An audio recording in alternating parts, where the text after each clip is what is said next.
கார்த்திகை தீபம் சரி இல்லை இன்னைக்கு என்ன நடக்க போகுதுன்னு பார்க்கலாம் வாங்க வீடியோக்குள்ள போகலாம். சிவனாண்டிகளோட ஆளுங்க ஆசிரமத்துக்கு போய் தீபாவை கண்டுபிடிச்சு கூட்டிட்டு வராங்க.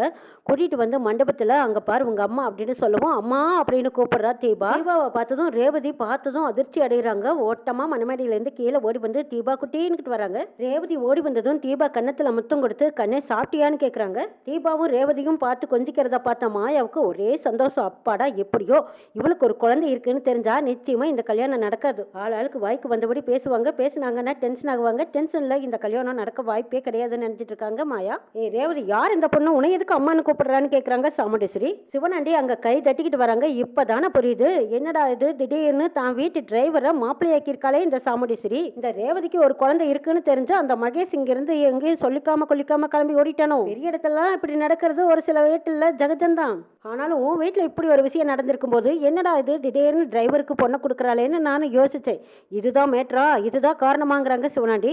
சிவனாண்டி வாய மூடடா வாய்க்கு வந்தபடி பேசாத அப்புறம் என்ன நடக்கும் எனக்கே தெரியாதுங்கிறாங்க சாமுண்டேஸ்வரி. மகளுமா ஒண்ணுமே தெரியாத மாதிரி நடிச்சிங்கன்னு பேசிட்டு இருக்கும்போது அங்க வந்திருக்கிறவங்க அத்தனை பேரும் கத்துக்கு முச்சுக்குன்னு பேசிட்டு இருக்காங்க. பணம் இருந்தா என்ன வேணாலும் நடக்குமா பணம் இருக்குங்காட்டி தானே இவ இவ்வளவு தைரியமா முதல்லயே குழந்தைய பெற்றிருக்கா பாருன்னு பேசிக்கிறாங்க. சாமுண்டேஸ்வரி காதார கேட்க முடியாம அப்படியே சலிச்சுக்கிட்டு நிக்கிறாங்க. யோ பேசுறவங்க எல்லாரும் நேருக்கு நேரா சத்தமா பேசுங்க ஏன் இப்படி குசு குசுன்னு பேசிட்டு இருக்கீங்க. சாமுண்டேஸ்வரி ஊருக்குள்ளதான் முன்னாடி கெத்தா போவா வருவா. ஆனா இவளோட புள்ள பாருங்களேன் இவளுக்கும் தெரியாம கல்யாணத்தை பண்ணிக்கிட்டு எவனோ ஒருத்தனுக்கு குழந்தைய பெற்று ஆசிரமத்துல வளர்த்திட்டு இருந்திருக்கா இந்த ரேவதி. இப்பதானே வட்டார வெளிச்சத்துக்கே வந்திருக்கு இந்த உண்மை. வரைக்கும் யாராவது மூச்சு விட்டாங்களா விடலையே இதோ இப்பதானே உண்மை என்னங்கிறது தெரியுதுங்கிறாங்க சிவனாண்டி. டேய் சிவனாண்டி போது நிறுத்து அப்படின்னு சாமுண்டேஸ்வரி சத்தமிடவும் அந்த பக்கமா எல்லாரும் சிவனாண்டிய பார்த்ததும் ராஜராஜனுக்கு சரியான கோபமும் ஆத்திரம் வருது. என் பொண்ணை பத்தி தப்பு தப்பா பேசினேன் உனி உண்டியலன்னு பண்ணிடுவா மரியாதையா வெளியே போ அப்படிங்கிறாங்க ராஜராஜன். யோ கோவப்பட்டு என்ன செய்யறது உன் பொண்ணைத்தான் ஒரு குழந்தை வந்து அம்மானு கூப்பிடுது அப்ப அதுக்கு பேர் என்னங்கிறாங்க சிவனாண்டி. அங்க இருந்த மயில் வாகனம் ராஜராஜன் அருண் இவங்க எல்லாருமே சிவனாண்டியை பார்த்து முறைக்கிறாங்க.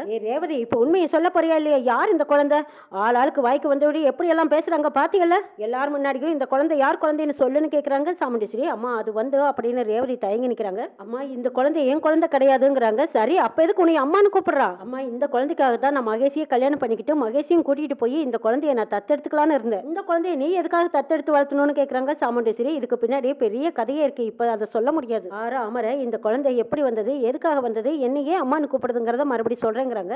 என்ன சாமுண்டேஸ்வரி இதெல்லாம் நீயும் உன் மகளும் சேர்ந்து வச்சிருக்கிற கட்டுக்கதையா இதையெல்லாம் நாங்க நம்பிடுவோம் நீ நினைச்சிட்டு இருக்கியா. கட்டுக்கதை விட்டா வந்தவங்க எல்லாரும் கேனப்பாயிங்க நம்பிட்டு போயிடுவாங்கன்னு நினைச்சியா சாமுண்டேஸ்வரி.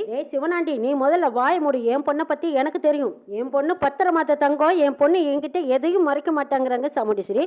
அப்பயே ஒரு குழந்தை பெத்து வளர்த்தி இவ்வளவு தூரம் வளர்ந்த குழந்தைய கூட மறைச்சிருக்காளே இதுக்கப்புறம் உனக்கு என்ன வேணும்னு கேக்குறாங்க சிவனாண்டி. உண்மை என்னங்கிறது தெரியாம பேசினா ஷூட் பண்ணி கொண்டுடுவா மரியாதையே போய் உட்காருங்கிறாங்க சாமுண்டேஸ்வரி. ரேவதி அங்க நடக்கிறது பேசுறது எல்லாம் பார்த்துட்டு அம்மா என்னை மன்னிச்சிடுங்கம்மா நான் உங்ககிட்ட இதை முதல்லயே சொல்லியிருக்கணும் இருந்தாலும் சொல்லாத விட்டது என் தப்பு தான்.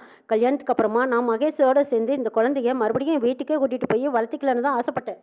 அதான் இப்போ நடக்காம போச்சுங்கிறாங்க ரேவதி. குழந்தை சத்தியமா நான் பெத்த பொண்ணு கிடையாது வளர்ப்பு பண்ணுதானுங்கிறாங்க ரேவதி. சாமுண்டேஸ்வரி கார்த்திகிட்ட போய் ராஜா நீ இதையெல்லாம் நம்புறியான்னு கேக்குறாங்க. ரேவதி மேல எனக்கு நம்பிக்கை இருக்கு அப்படி அவ குழந்தையா இருக்க வாய்ப்பே இல்லைங்கிறாங்க. கார்த்தி இது போதும் நீ ரேவதியை நம்பி அவ கூட சந்தோஷமா வாழ்ந்தீங்கன்னா எனக்கு அதுவே சந்தோஷம். இந்த குழந்தை இருக்கிறதே எனக்கு இப்பதான் தெரியுங்கிறாங்க சாமுண்டேஸ்வரி. ரேவதி ஏதோ ஒரு சூழ்நிலை காரணமா அந்த குழந்தைய வளர்த்தணும்னு நினைக்கிறா அதுக்கு நான் எப்பவும் தடை போட மாட்டேங்கிறாங்க கார்த்தி. குழந்தைய வளர்த்திக்கிட்டுன்னு சொன்னதுமே ரேவதி நன்றியுணர்வோட அதை கார்த்தியை பாக்குறாங்க. அப்பனே முருகா என் பேத்திக்கும் பேரனுக்கும் கல்யாணம் பண்ணி பார்க்கணும்னு ஆசைப்பட்டேன் ஆனா புதுசா இப்படி எல்லாம் பிரச்சனை வருது. இந்த கல்யாணத்துல எந்த தடையும் இல்லாம என் பேத்தியும் பேரனும் சந்தோஷமா கல்யாணம் முடிஞ்சு நல்லா இருக்கணும்னு நினைக்கிறாங்க. பாட்டி என்னை நம்புங்கம்மா நான் உங்க பொண்ணுமா நான் இப்படி எல்லாம் தப்பெல்லாம் பண்ண மாட்டேங்கிறாங்க ரேவதி. உன் பேர்ல எனக்கு நம்பிக்கை இருக்கு ரேவதி நீ தப்பு பண்ண மாட்டேன்னு தெரியும் ஆனா இந்த குழந்தை யார் குழந்தைன்னு எங்க கிட்ட சொல்லுங்கிறாங்க சாமுண்டேஸ்வரி. ரேவதியும் கார்த்தியும் மணமக்க ரெண்டு பேரும் வாங்கன்னு கூப்பிடுறாங்க. ஐயரு ரெண்டு பேரும் போய் உட்கார்றாங்க. நல்ல நேரம் முடியறதுக்குள்ளையா இந்த முகூர்த்தத்தை நல்லபடியா முடிக்கணும் இந்தாங்க தம்பி தாலியை கட்டுங்கன்னு சொல்லி ஐயர் தாலி எடுத்து கொடுக்குறாங்க. பாட்டி அருண் ஆனந்த் மயில் வாகனம் இவங்க எல்லாரும் அப்பாடா எப்படியோ நல்லபடியா காட்டி தாலியை கட்டிட்டான்னு பெருமிச்சு விடுறாங்க.